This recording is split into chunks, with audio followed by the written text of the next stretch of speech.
ठीक है, विनोद यादव हमारे साथ में जुड़ गए हैं, जो कि वरिष्ठ पत्रकार हैं, और संजय द्विवेदी हमारे साथ में प्रवक्ता शिवसेना है। अंशवत्स, कांग्रेस की परफॉर्मेंस को किस तरह देख रहे हैं, क्योंकि नतीजों की घड़ी है अब? देखिए, मैं यही कहना चाहूंगा कि हमने ये जो चुनाव था वो पूरी मजबूती से लड़ने का काम किया, और जो भी परिणाम आएगा हम ये उम्मीद करते हैं कि वो लोकतंत्र को मजबूत करने का काम करेगा। क्योंकि हमने पिछले अगर कई दिनों से अगर हम देखें, जो पूरा ये चुनाव रहा है, अभी यहाँ पे ये कह रहे थे बीजेपी के प्रवक्ता कि इन्होंने जो है अपने काम पे चुनाव लड़ा। मुझे समझ में नहीं आता कि अगर आपने यहाँ पे काम पे चुनाव लड़ा है तो क्यों आपके तमाम जो प्रत्याशी थे, किसी के पति, किसी के बेटा, तमाम प्रत्याशियों के जो परिवार के लोग थे, वो कभी पैसा बांटते हुए, कभी मिक्सी बांटते हुए नजर आ रहे थे। फिर चाहे वो वार्ड नंबर 3 की बात कर लीजिए या फिर तमाम जगहों पे, मुझे समझ में नहीं आता कि अगर आप लोग अपने काम पे चुनाव लड़ रहे थे, आप लोग इतने मजबूत थे पूरे इस चुनाव में, तो ऐसे क्या जरूरत हुई कि वहां के जो स्पीकर थे उनको जो है नॉमिनेशंस में हस्तक्षेप करने की जरूरत पड़ती है। एक अब जो पूर्व सांसद उनको धमकाने की जरूरत पड़ती है कि हम आपकी सिक्योरिटी हटा लेंगे। तमाम ऐसी चीजें होती हैं। ऐसा क्या आपको जरूरत पड़ जाती है कि चुनाव आयोग जो है वो मौन होकर बैठा रहता है, और 68 ऐसी सीट्स थे जहां पे बीजेपी को और उनके दल को, उनके अलायंस को सौंप दिया जाता है। तो ये क्या है, मुझे समझ में नहीं आ रहा। तो अगर आप इतने मजबूत स्थिति में थे तो आपको ये पूरा धन बल का, आपको पूरा दंडा का, उन सबका प्रयास क्यों करना पड़ रहा है? ये तो इनसे सवाल की बात हुई। मैं तो भी आपसे आपकी परफॉर्मेंस को लेकर सवाल पूछ रही हूँ। खैर, आपके सवाल का जवाब तो देंगे ही, लेकिन आप अपनी परफॉर्मेंस पे कितना अभी मार्क्स दे रहे हैं? कहां पर खड़े हैं? लग रहा है कि नतीजे हमारे लिए इस तरह के होंगे।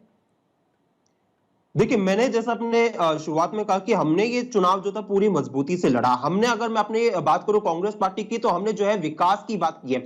अगर आप जाएंगे मुंबई, मतलब आप कॉन्फिडेंस से क्या ये बात कह सकते हैं कि सत्ता में कांग्रेस आएगी?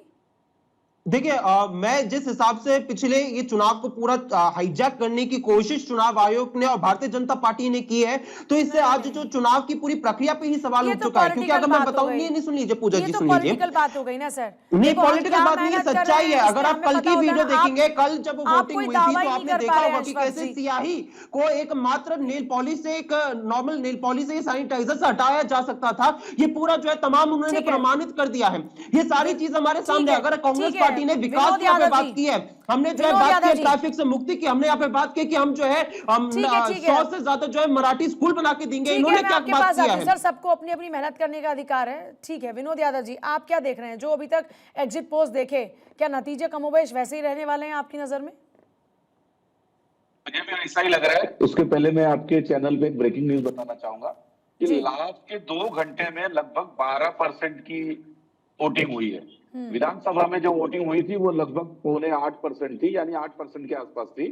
तो 12% के आसपास 2 घंटे में जो वोटिंग हुई है, उसका फायदा सीधे सीधे जो रूलिंग पार्टी है, यानी राज्य सरकार है, उसको होने वाला है।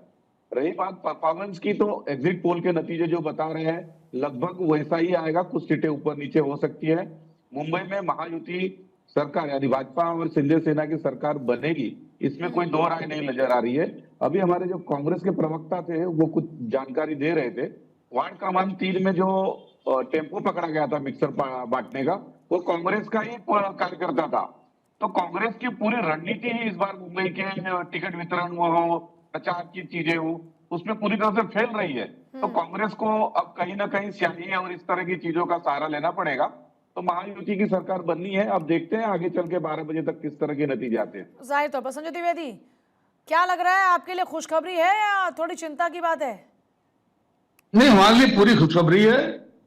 माननीय उद्धव ठाकरे का जो वर्चस्व है, जो उनके लिए, उनके प्रति लोगों की श्रद्धा है, सम्मान है, जो उन्होंने 2.5 साल काम किया था, जिस तरह से उन्होंने काम किया 2.5 साल, उस तरह से लोगों ने उनको सपोर्ट किया है। और बीएमसी में कभी भ्रष्टाचार का आरोप नहीं लगा माननीय उद्धव ठाकरे के ऊपर।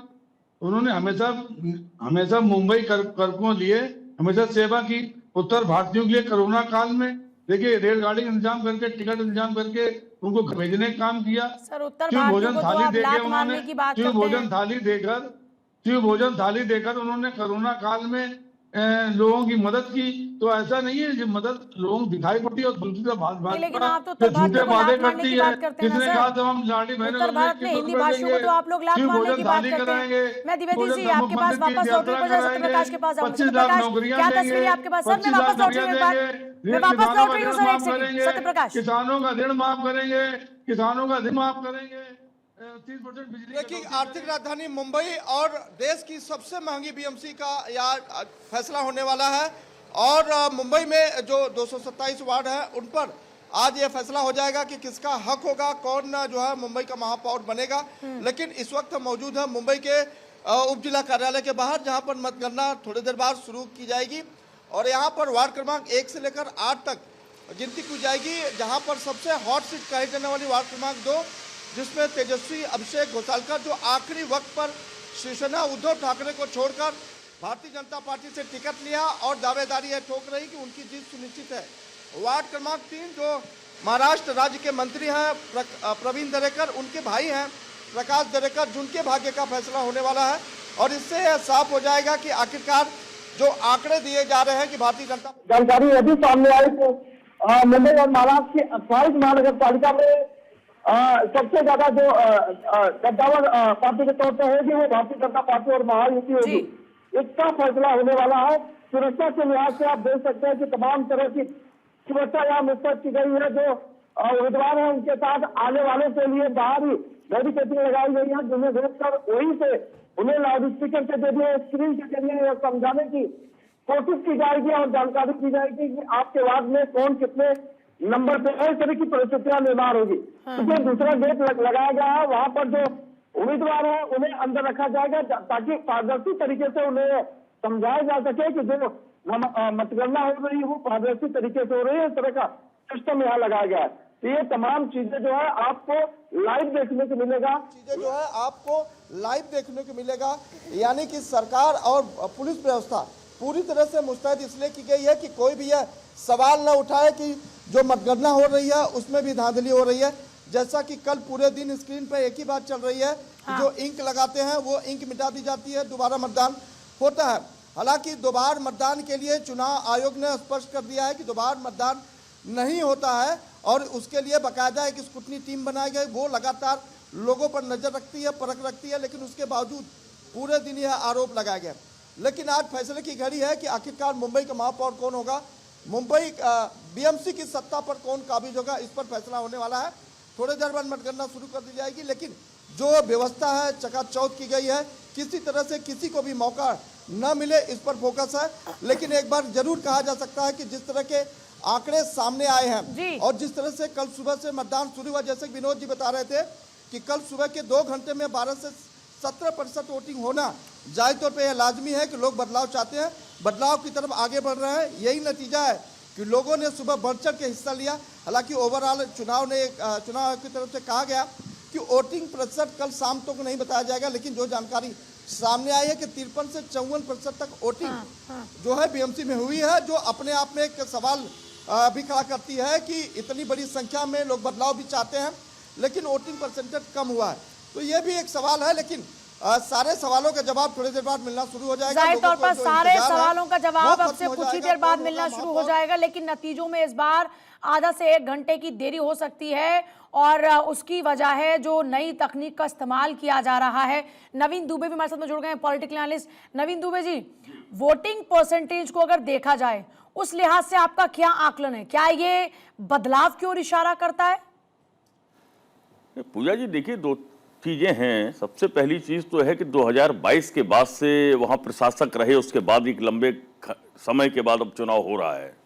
तो निश्चित तौर पर जब भी वोट प्रतिशत में बदलाव होता है या बढ़ता है तो वो कहीं ना कहीं परिवर्तन की तरफ इशारा करता है और हम लोगों ने देखा भी है। कुछ चुनावों में ये अपवाद रहा है, लेकिन अभी बीएमसी का जो चुनाव है कहीं ना कहीं इस तरीके का इशारा कर रहा है। लेकिन इसमें एक चीज और बहुत महत्वपूर्ण मैं कहूंगा कि देखिए, जिस समय उद्धव ठाकरे के साथ राज ठाकरे जुड़े, अब इसका लाभ होगा इनको या नुकसान होगा, मुझे लगता है कि वहां निर्णायक स्थिति में हिंदी भाषी और उत्तर भारत के लोग बहुत बड़ी भूमिका का निर्वहन करने वाले हैं और इसका नुकसान कहीं ना कहीं मनसे की वजह से विपक्ष को उठाना पड़ सकता है। और महायुति का जैसा कि एग्जिट पोल हम लोग देख रहे हैं, इनका भाजपा और शिवसेना गठबंधन का, एकनाथ शिंदे वाली का बढ़त दिखाई दे रही, तो मेरा भी अनुमान यही है कि लगभग वो बहुमत के आंकड़े को बहुत आसानी से पार करेंगे इस इलेक्शन में।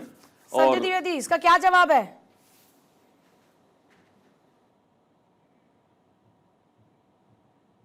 हमसे पूछा क्या आपने? जी जी, दुबे जी कह रहे हैं कि जो आपने हिंदी भाषियों को लेकर जो आपने उनका अपमान किया, जो जिस तरह की भाषा शैली का इस्तेमाल किया, उसका नुकसान उठाना पड़ सकता है आपको। नहीं तो उद्धव ठाकरे कोरोना काल में जो लोग उत्तर भारतीयों में बाहर भेजा था, अपने अपने गंतव्य तक भेजा था, तो उसका असर नहीं पड़ेगा क्या? उन्होंने लोग 3-3 महीने से परेशान थे। भारतीय जनता पार्टी, केंद्र सरकार के स्वास्थ्य मंत्री सब चुपचाप मौन धारण किए सर, आप लात मारने की बात करेंगे, 50-50 लोग एक ही कमरे में रह रहे थे, द्विवेदी साहब, परेशान थे। इस बात को तो आप मानते हैं ना कि आदमी भूखा रह सकता है लेकिन अपमान नहीं सह सकता। आप कहें कि लात मार देंगे तो इससे बड़ा अपमान क्या होगा? क्या महाराष्ट्र देश से अलग है क्या? क्योंकि आज हिंदी 50% लोग बोलते हैं महाराष्ट्र में। मानते हैं ना आप? तो हिंदी भाषियों की उपयोगिता को समझते हैं ना महाराष्ट्र की पॉलिटिक्स में? तो फिर राज ठाकरे की भाषा पर तब ऐतराज क्यों नहीं जताया? उत्तर भारतीय जो है शिवसेना यूबीटी को वोट देंगे, माननीय राज ठाकरे को वोट देंगे और मेयर हमारा ही बनेगा, या आम विकास अघाड़ी का मेयर बनेगा, या आने वाले समय में देख लीजिएगा। समीर साहब, क्या जवाब है इसका? आज भारतीय जनता पार्टी खुद परेशान है।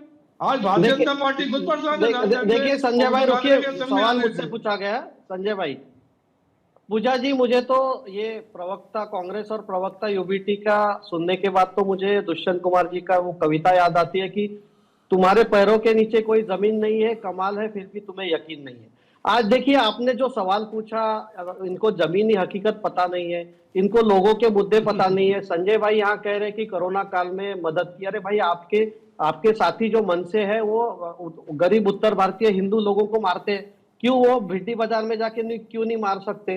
तो ये इनका हिंदुत्व जो है वो सिर्फ एक परप्रांतीय जो अपना गरीब रोजगार के लिए आता है उसके ऊपर वायलेंस करना, ये इनका हिंदुत्व है।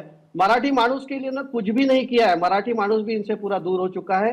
और देखिए, कांग्रेस के जो प्रवक्ता है, मैं देख रहा हूं कि उन्होंने चालू कर दिया अपना रोना धोना, वो कवर फायर कर रहे हैं अपने हार के लिए। अभी थोड़ी देर में ये ईवीएम चोरी, वोट चोरी, फिर वो इंक का लगाना, ये सब निकालने वाले। और ऐसा क्या है कि अगर मतदार यादी में किसी का नाम डबल है तो वहां पर 2 स्टार मार्क किए गए। अगर आपने जमीन पे चुनाव लड़ा होगा तो आपको पता होगा। तो ऐसा कोई मतलब कुछ भी कहना कि कोई भी डबल वोटिंग कर रहा है, कुछ कर रहा है, तो ये मुझे लगता है कि विपक्षी पार्टियां पूरी भटक चुकी है। क्योंकि देखिए पूजा जी, सबसे इंपॉर्टेंट क्या है, ये अपने परिवार बचाने के लिए निकले हैं और भारतीय जनता पार्टी जनता के विकास के लिए निकली है। आज मुझे बताइए, अमित ठाकरे जी, उनका क्या अनुभव है? वो पूरा विजन प्रेजेंट कर रहे हैं। अरे भाई, आप कोई पावर पॉइंट प्रेजेंटेशन में आप सीधे 4 लाइनें नहीं बोल सकते हैं। हाँ, जमीन से कार्यकर्ता बोलिए सर, द्विवेदी जी जवाब देना चाह रहे हैं। तो मुझे कैसा है कि इनके पास सिर्फ परिवारवाद बचाना, जवाब देना चाह रहे हैं आपकी बातों का। राज ठाकरे का आपने साथ लिया, जो उत्तर भारतीय लोकसभा चुनाव में क्या हुआ था? लोकसभा चुनाव में पूरा समर्थन लिया, 50 बार देवेंद्र फडणवीस जी मिलते हैं, एक नाथ शिंदे राज ठाकरे जी से मिलते हैं, क्यों मिलते हैं? और उनकी बात मानते हैं, उनके कहने पे हमने उनके साथ कोई युति नहीं की है। हमने उनके साथ कोई युति नहीं की है।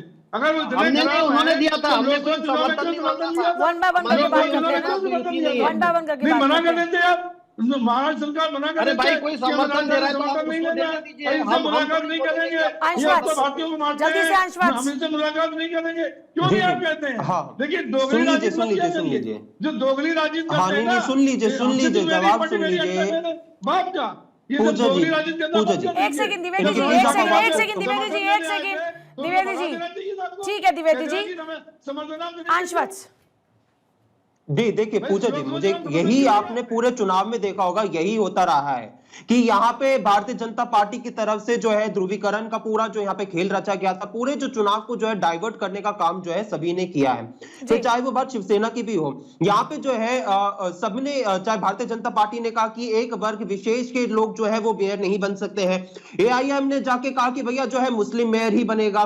तो ये पूरा जो चुनाव को पोलराइज करने का काम जो किया गया जा रहा है, ये लोग बागों ने देखा है। और इसी पूरे पोलराइज के माहौल में अगर किसी ने यहाँ पे विकास की बात की है, हमने मुंबई में नारा भी दिया था कि विवाद नहीं, विकास चुनिए, विकास चाहिए, और यही बात हमने की थी। हमने जो, अगर आपने देखा होगा, अंशवत जी, क्या आप ये कहना चाह रहे हैं कि जनता बेवकूफ है और जनता को इन सब बातों से गुमराह किया जा सकता है, उनके हितों को वो दरकिनार रख देते हैं? भारतीय जनता पार्टी नहीं, भारतीय जनता पार्टी सोचती है कि जो है वो चुनावों को मैं ध्रुवीकरण अभी करके जो है लोगों जनता का पार्टी ध्यान के को सोचती भटका हूँ, उसकी सकती बात है। नहीं करें, मैं हमने पब्लिक की यहाँ पे बात जो कर है रही हूँ। मुद्दों की यहाँ पे बात चलिए की है। अगर वापस आपने लौट रहे देखा सभी होगा के कि पास, आकांक्षा मेरी सत्यप्रकाश पूजा जी शौर्य बस एक मेहमान आखिरी सभी के 10 पास सेकंड वापस 10 सेकंड लौटेंगे। चारों में सब वापस लौट रहे हैं, आज तो दिन भर चर्चा चलने वाली है।